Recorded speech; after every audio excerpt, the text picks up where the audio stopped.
Hello, my name is Ozlem Sarioglu, and this is the coaching program sponsored by Sparkus, a coaching tech company that optimizes coaching and mentoring solutions for cultural transformation, talent, and leadership development within organizations. Welcome to the show. Hello, coaching passionates around the globe. Welcome. You're listening to the coaching program, the show that brings you tips and tricks of designing and implementing successful coaching programs within your organization. I'm your host, Ozlem Sarioglu, a professional coach and co-founder of Sparkus digital coaching platform, which scales meaningful coaching experiences to larger audiences within organizations. In this episode, my guest is Ayça Erkol, Business Executive Officer of Nestle Purina PetCare.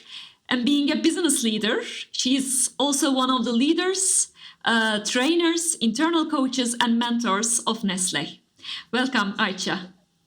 Hello, Ozlem. So great to have you here with us. So great to be here with you.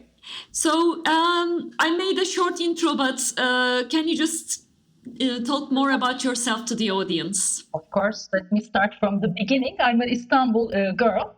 I'm born in Istanbul 1976. I'm a graduate of Istanbul Technical University as a chemical engineer, but I never did my engineering actively, to be honest. So it's maybe not that correct to say that I'm an engineer. Then I moved to business management in the master's degree. I'm a graduate of Boğaziçi University MBA degree. Then I worked in a local company called Kopash Cosmetics before I joined Nestle in the personal care marketing department, like approximately 2 years. Then I moved to Nestle as management trainee. That was 20 years ago. Hard to say and hard to believe. And I worked in different departments, always as a commercial person, sales, marketing, business management, and in different categories. And for the last 3.5 years, I have been in this position you mentioned as Purina PetCare Business Executive Officer. Great. And how did your relationship with coaching started? It started mandatory, let me say, to be honest, at the beginning, like a couple of years ago. But in the management committee, we realized that the world was changing, and of course, we needed these new ways of running our people, managing our business, and coaching was a very active tool we needed to use. We were aware of this, but it wasn't a practice. We didn't have the muscles at all in the company. So we started with trainings and mandatory programs. Of course, we wanted to start from the Mancom level, but as you can imagine, when you have no muscles at all, it looks like a burden at the beginning. So where has this come from? So in all this hectic FMCG environment, do we really need it? Another buzzword, will we really use it? Will we really benefit from it? Of course, these were the questions we had in mind. So as you know better than I do, there are many schools and different methods, but Nestle chose the growth methodology. So we took all the trainings based on this growth methodology. And as we had no muscles, again, at the beginning, it looked a little artificial, especially in the trainings. So during the first trainings, let me confess, I really didn't like it at all. I almost hated it because, you just start thinking, okay, now I'm in the G, then I move to the reality part. I need to ask open-ended questions, or at the same time, I have to listen. So it really looked very, like in a role play or as if you were on the stage doing a theater. But then as you moved forward, because there's no escape from it, then we realized it. And after that, we started to see that it really worked, in fact. Once you move from this funny state, and once you have an open mind about it, and once you start to practice, you start to see the impact of it, and then it becomes a habit as you make it a part of your daily life. So it started mandatory, but then, like in every maybe love relationship, let me say, it started with hate, but then I loved it so much, it really became a part of my daily life. And I voluntarily took the trainers at the company, and now I'm also acting as a trainer as well for the beginner level at Yeah, least. it's beautiful that you bring this story, especially the love and hate relationship, because when I'm also giving trainings, that's also one of the first questions. Like, we have all these responsibilities, time pressure of doing stuff, and like it is like sounds like a nice to have. Are we really role playing? Is it going to really work? So these are something I typically hear a lot in trainings. So it's great to hear someone who started from that place and so went into it so much. And may I ask, like, what was the turning point? Do you have a specific moment in mind that was like, oh, this changed everything? Yes, it started in a role playing, but one of my colleagues, she brought an actual topic on the table. So it was a role playing, but we were discussing on a real topic, a real problem of hers. And I asked two really powerful questions. I don't exactly remember what they were, but I really saw it in her eyes that she had this aha moment. And later afterwards, she also came up to me and said, "It really worked. Huh? You made me start thinking about this in that different angle." It also lit a light bulb in my head. When you start, of course, to see that it is actually working, then your whole perception changes and you start embracing it. Then, of course, I made it part of my daily routine in my team. But to be honest, usually especially in the FMCG sector, when it is so hectic, and in the management level, most of the people are very much result focused, what we call the red personality. They are drivers, and usually they are not very active listeners. My red is also quite high, but I'm a yellow personality by type, so I am more on the people side rather than the task side, let me say. So I'm lucky in that sense that it comes to me a little bit naturally, to see that I'm actually helping people and they're helping me back, and it is really needed in today's environment. So it comes to me as a natural thing, uh, but it's not easy. Like I say, on average, people are very much under time pressure. They are very much result focused and driven by personality. So at the beginning, at least to them, it looks like a burden and unnecessary pressure at the beginning. And generally, the experience probably for your side as well is like at one point it just gains more time to the people rather than spending a lot of time asking questions. It just maybe not at the very evident at the very beginning, but after a while it empowers the people you work with, and of course it brings more time, but it really has to be experienced, like the moment you say, like you need to experience those aha moments. Exactly, because in not maybe in the pandemic, but especially before, when we were in the office all the time, it was really so hectic. I'm not exaggerating. Most of the time, I just could find some 5 minutes to go to the restroom and then come back to another meeting. I had so many, back-to-back meetings, and still on the corridor, someone was telling me something. He or she was saying, "Okay, actually, while we're walking to the toilet." It's a very short topic. I can tell you that was the reality. So in such a world, it's really not easy to sit down and listen actively.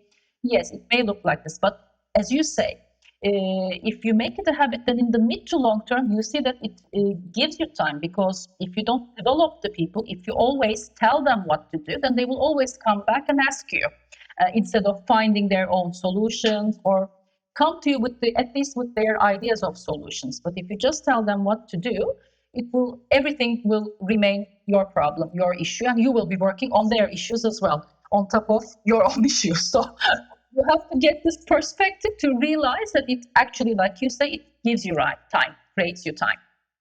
Yeah, and since you brought the pandemic, did the dynamics change in terms of the pandemic, especially in terms of your coaching? Of course, it did. I mean, both, like in everything else. I mean, cons and pros. I prefer to have it like face to face, of course, especially if it's delicate topic, if it's a personal issue. I really prefer to have it face to face. And I think everyone is really sick of looking at the screen after 1.5 years. But on the other hand, especially if you are living in a city like Istanbul, we eliminated all this unnecessary time we spend in the traffic, or all these big meetings. In fact, you don't have to attend to, but feel attend to anyway because it's in the same building and you are maybe optional, but you go anyway. So we skip those and we have some more time, relatively more time for coaching and mentoring. So I see that it's in a way it's more qualified in that sense. So it's both pluses and minuses, I can say. But it changed, definitely changed. Yeah, that's good to hear. And maybe let's go one step back and discuss about like how is coaching used in Nestle, generally speaking. I hear that it is a part of the leadership style, but are there like some programs or like how is it generally used? Yes. First of all, I mean, everyone who is a Nestle employee should take these trainings about the role model. So any Nestle person should know at least the basics about this. And it is also mandatory to go to the second tour as well now. It started as only the first part was mandatory, but now we also increased it to include the medium level, let me say. And we also have a special program in which we have our talents, like we have 35, 40 of total talents in Nestle Turkey. They're high adapters, high achievers, or really assets of the company. So they are made couples with management committee members. So they have the chance to get coaching from us. So that's an official program. We just had the relaunch of it like 2 months ago. We actually had the program, but again, due to the pandemic, we really had to pause it for a while and it wasn't that active. So we wanted to relaunch it. Now we have it. So officially, I have like 2 coaches from that program, 2 of the company assets, let me say. But I also do it to my entire team. Mostly, of course, they on a daily basis on like what we call the coffee corner coaching. But with 2 of them, I have official sessions as well, which are scheduled on the calendar and everything. And we also evaluate those sessions. So at the beginning of these, talent matchings, let me say, the coach, the coachee, and the leader of the coachee, they come together and make a contract. So we have an official system-wise contract. So they have an initial meeting in which they shake hands on the principles. So what the journey will be like, how many sessions, what are the topics they will cover. At the first introductory meeting, all the 3 participants are there. Then, of course, the leader moves away and the coach and the coachee start their journey. And when the journey ends, again, the 3 of them come together and evaluate overall. And also, of course, by the end of the 8 to 10 sessions, we also evaluate with a questionnaire. So if both parties are happy or not. And we also have what we call a Nestle and I survey. We run it in the whole company, like in every 2 or 3 years. And in between, we have what we call the pulse surveys. This is an overall happiness questionnaire for the employees, how happy they are about the company, if they're happy to work with us, if they think of continue to work with us or not. And there are many questions, of course, many angles we cover. It's not only about coaching, but coaching is one of the topics that we also ask the employees. Do you have enough coaching from your leaders? Are you happy with the coaching you get? So officially, it's also in these questionnaires evaluated and reported. And then we give targets. It's also what we call the operational master plan of the company, OMP of the company. We always put something related to people, and most of the time it's about coaching. So we also have, net targets, very, clear KPIs, and we evaluate by the end of the year.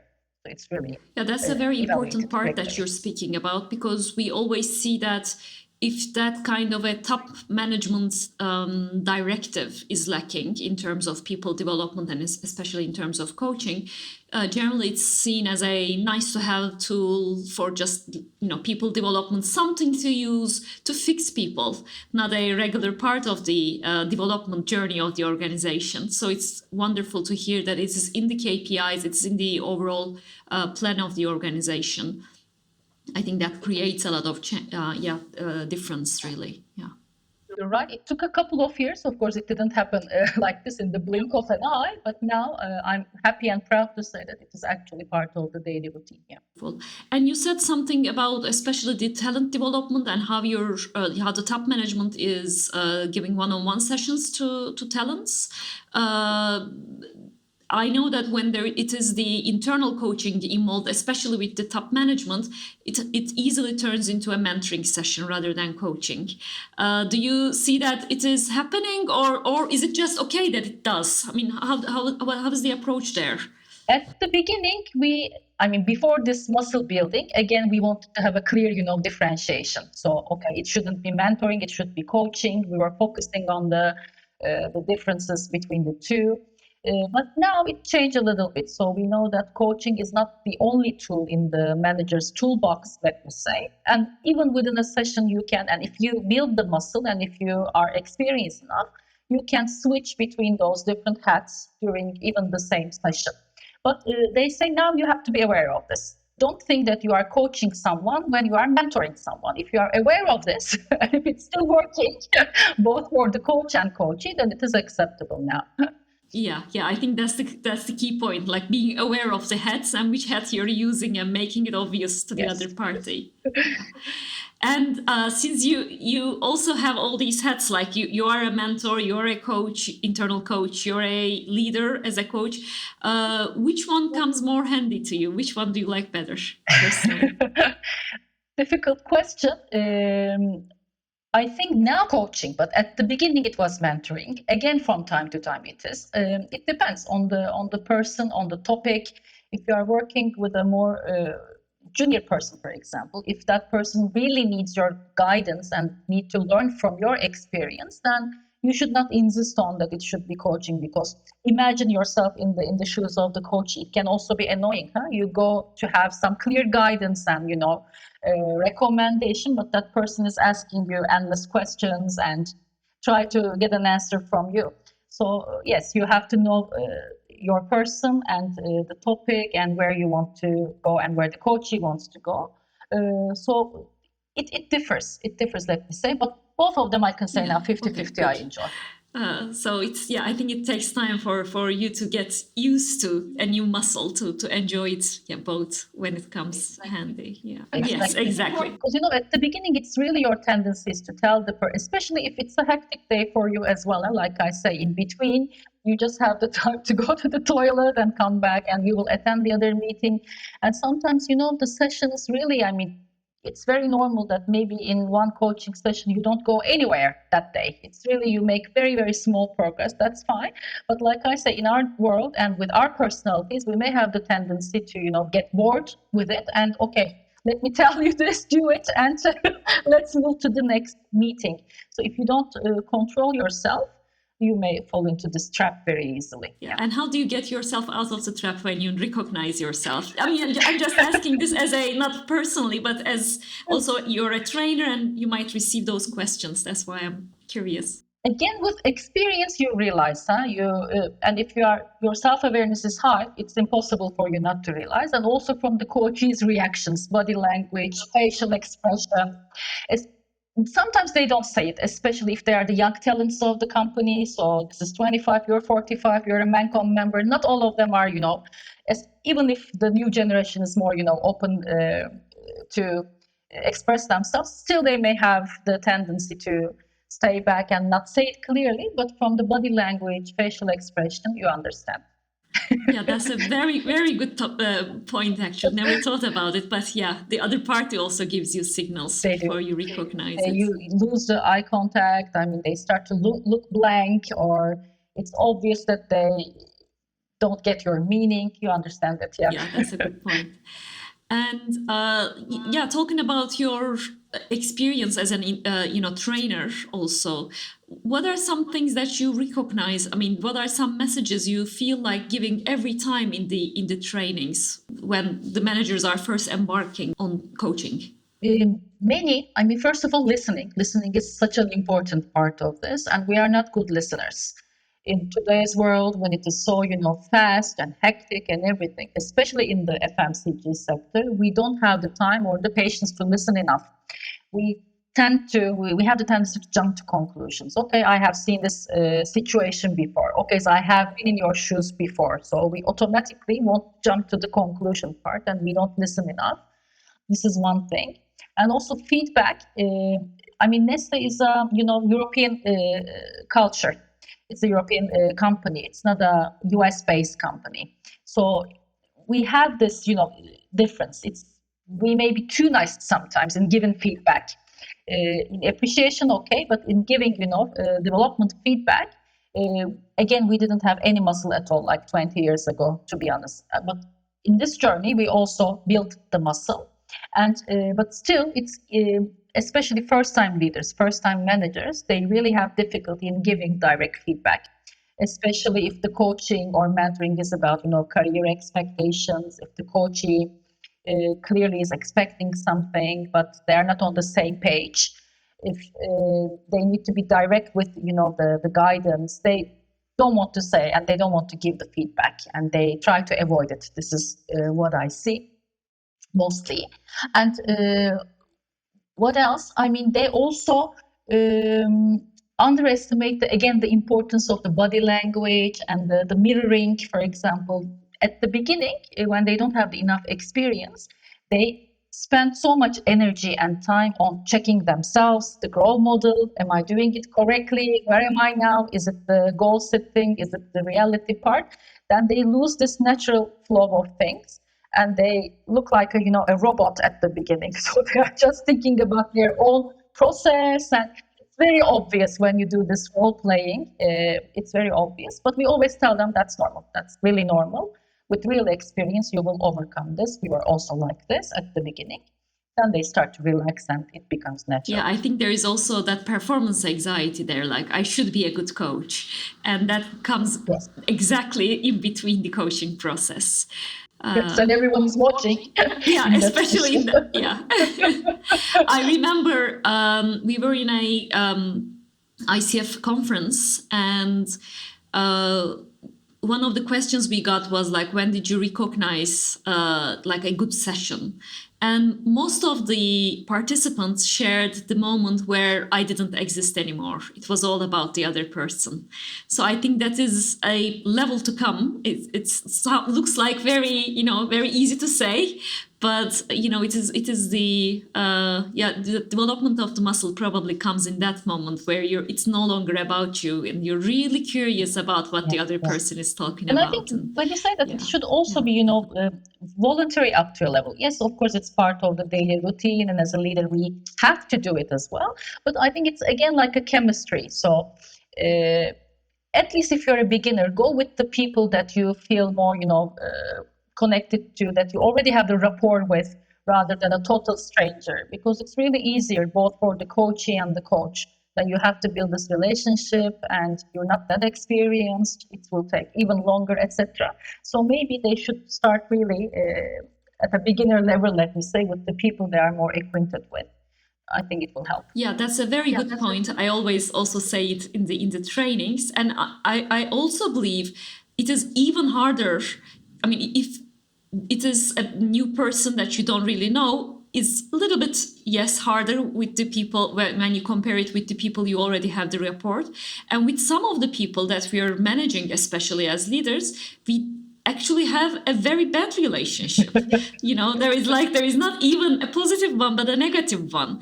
And try to, start coaching first them, then it turns into fixing, then it turns into like trying to tell them what to do, and this is not the place to start.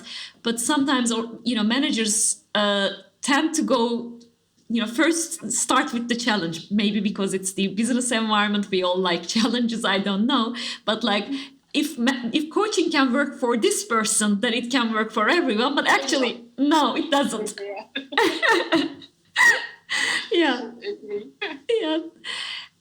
Just one more question about in the organization. Is there any kind of a technology you use for tracking or for any other means in this digital world, or? Not specifically, but I mean, it all turned into Teams meetings anyway. I'm not even counting that, but no, nothing special, no. So I think we covered everything, but maybe let me ask you one little tip. In terms of, it could be to people who are training managers. You can use your trainer set as well, but as a business leader maybe as well. So anything you'd like to share with the audience that they should know about this while we're together on this call? Mostly we covered, I think, the tips with you, but they should definitely have an open mind about it, because some people, let's be honest, they don't believe that coaching will work. They just think that it's a buzzword and it's just to look nice on paper, but they should have an open mind about it. Like everything we try. I mean, think about many of your hobbies or your experiences in life.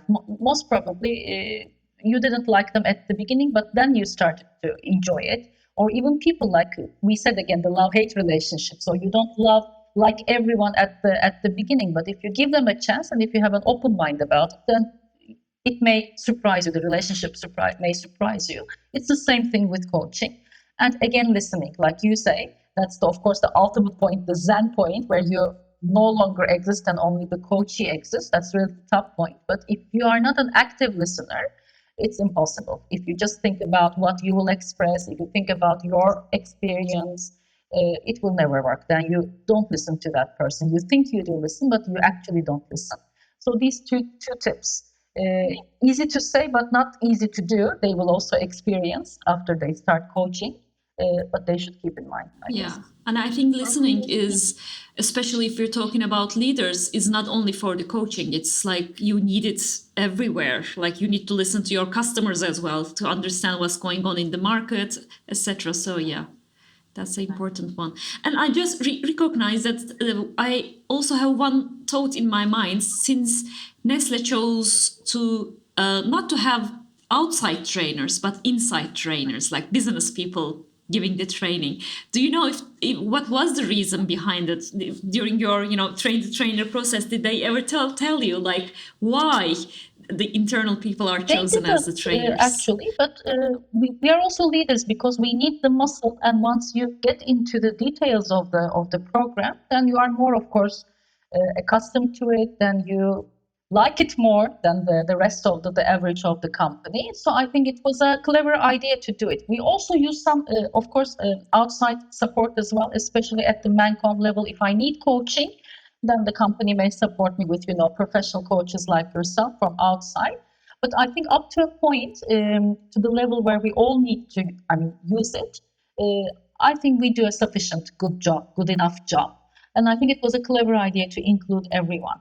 And also for the rest of the company, it's also easier for them to see you as one of them on the stage and talking about their experience rather than a total stranger coming outside and giving them a lecture. If I go and say, because I've been with the same company for 20 years, everyone knows me very well, I know them very well. So I have maybe in a way, up to a point at least, I have more credibility than a total outsider. So I think it was a clever idea. Yeah.